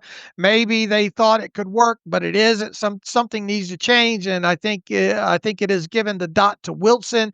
Then if you run dime, Queen is out. It doesn't seem that complicated, but the Steelers don't often admit mistakes, so I expect the communication issues to continue. Look, I mean, the communication issues is a problem. I do wonder at how well of a job Queen actually does with the green dot, but all that being said, I don't think it's going to change. Yeah, I'm not jonesing to go give green dot responsibilities to Peyton Wilson. I mean, communication has been an issue. Some of that can be central to Queen, some of it's not. It kind of just depends on what play and what situation we're referring to. Like the 10 men, for example, is not a Queen issue. It's, to me, a positional coach issue and a Tomlin and Austin issue. Not that the reader's saying that, I'm just kind of spitballing examples. And then Wilson's not been great this season either, and his coverage skills have not been able to shine through, so I don't really see the benefit of keeping him out there in dime, which, again, they just refuse. Right. Why this team refuses to use dime even once this season, blows my mind. I know they like Wilson, they want to be able to blitz and all that kind of stuff, but man, you're getting killed on third down, and they just will not change. All right, Ronald Saucier writes in about Minka. Guys, this would be a case of the Steelers swallowing their pride, but it would make sense. Minka Fitzpatrick coming back would solidify his secondary and settle down the defense. He's a piece that is needed and required to stop communication problems as well as teams hitting deep plays on us. Oh yeah, he can also tackle. I'm willing to pay a third rounder for him. What say you? Now, what's the rule with the trading back of players first and Yeah, foremost? Pittsburgh cannot trade back for Minka Fitzpatrick. There's an NFL rule that says teams must wait at least 2 seasons to trade for a player that they previously traded away. This was a conversation with the Hassan Reddick deal, which wasn't Pittsburgh related, but happened, I think, with the Jets and Eagles. It was a question, could he go back to the Eagles or whatever? I forget the specifics, but there's something to do with him. People brought it up about Deontay Johnson or something. That's what it was. Yeah, I was trying to think. There was something about Pittsburgh. Yeah, they could not bring back Deontay Johnson. Now, if he was waived and then on waivers after playing 4 games, Pittsburgh could bring him back. But obviously, he's not going to be waived by Miami. So, good thought, but NFL rules disallow that. Right. Let's see here. Chris Warren, cognitive dissonance. Ooh, I know what cognitive means. I don't know if I know what what does dissonance mean without looking it up. I was going to have to search it. I mean, it's what is cognitive dissonance? I can't even say it. Just I don't know, Dave. Why are you putting me on the spot here? Learn what they we're trying to teach people during this, even if it's simple English. Lack of harmony among musical notes is dissonance. So there you go. Cognitive dissonance. There. We all Alex and I learned together. So the rest of you listen. Hey guys, when the Steelers were embarrassed by the Bengals, allowing a 40-year-old quarterback to play pitch and catch all day, the rallying cry from the Steelers was, "We've got to stop the run." After making Jordan Love look like Joe Montana on Sunday night, the reports I am seeing say the Steelers are looking to add offensive playmakers. Is this team truly unable to recognize that their defensive secondary is awful? He says, "I'll take Corey Trice in a boot over Darius Slay right now." Well, they did. I think he sent this in 34 minutes ago. At least, look, if you're going to do anything when it comes to this Duggar thing, at least they did something here. Now, is it old mud up on the wall? Probably. But at least they did not sit on their hands here. As far as the offensive side of football, I mean, we could get back into another 30-minute conversation about will they or should they, or what difference will they make trading for a wide receiver. We got less than a week to talk about that. So we'll see. I'm just not convinced. I'm not convinced they'll do something, but if they do something, bringing a big name via trade, I just wonder how much it's going to actually help this offense. And then I guess to his bigger point is he's I guess in essence calling for this team to trade for another corner. I would suppose. Yeah, I'm just getting some data from our Clayton Eckert. This post will probably go up in the morning about Pittsburgh's theory about playing man coverage and how bad they've been, and the numbers have been pretty bad. I mean, Pittsburgh ranks below average to average in basically every man coverage category. And just one specific stat, this is from our Clayton Eckert, Jalen Ramsey is allowing a perfect passer rating in man coverage this year, 158.3, allowed 2 touchdowns on 16 targets. So that was supposed to be the man coverage guy, and he has not. All right. One of those was against Chase, right? And the other one was what was the other one? We don't have it broken down by individual play. I'd have to shoot my charting on that one. I'd have to think. It's not coming to mind, but just those are some of the numbers that we're getting in that look just really bad. And no one's doing a good job of man coverage. Porter has been the best against man, which has kind of been my suspicion, according to the numbers that I'm getting from Clayton here. But I mean, Pittsburgh is a bad man coverage team when they came into the year saying and spouting that we can play man coverage against anybody. All right, Beth Weaver has another question about Minka. Would like to hear your opinions on the Steelers on if the Steelers won that trade now? Are we missing the stability he brought to the secondary? Fitzpatrick wasn't making splash, but wasn't giving up splash. Yeah, again, I think these stories should still be written over the course of the season. I've had that thought as well. I think one thing, that intangible factor of Minka, where teams would not throw to certain areas of the field because of the fear of Minka, I think has certainly gone away. You see Jordan Love throw that, deep ball to Christian Watson. Does he do that if Minka Fitzpatrick's over there? I don't think he does. I think it's a lot different thought whenever it's Juan Thornhill sitting in the middle of the field, and obviously Thornhill played that miserably. Minka's not going to play it the way that Thornhill did. So Ramsey is, I think, still, even though I just said the man cover stat, I think he's still been a positive in some ways for Pittsburgh, but he's been easier to isolate and defenses or offenses can throw away from him a whole lot easier than they could Minka Fitzpatrick. So I think that's kind of been one difference. Even though Ramsey is versatile, when you're playing corner, it's easier to kind of isolate and throw away from than whenever it's Minka Fitzpatrick, who can cover a lot more ground. All right, I said this wasn't going to be a 2-hour show, but here we are. Let's see if we can take one more. Third quarter collapse from Renee in Nashua, New Hampshire. Hi, guys. I've looked closely at this, but I have a sense that our defense comes out in the third quarter unprepared for any adjustments. We seem to collapse and give up many points as we did this week in the Green Bay game. I'm wondering what you think are the reasons for this. Is it because we have a figurehead for defensive coordinator and Tomlin can't dedicate time to scheming in game? It seems like Terrell Austin should have been gone in the offseason. Did the numbers back up my impression? We have a third quarter defensive collapse, and is it schemes or maybe just fatigue from the players? Oh boy, I'll open up a can of worms here. Obviously the third quarter against the Packers was a downfall. Obviously the third quarter against the Bengals wasn't great either, right? Ben came out and said no adjustments on his podcast, something to that effect. I didn't read the whole quote there.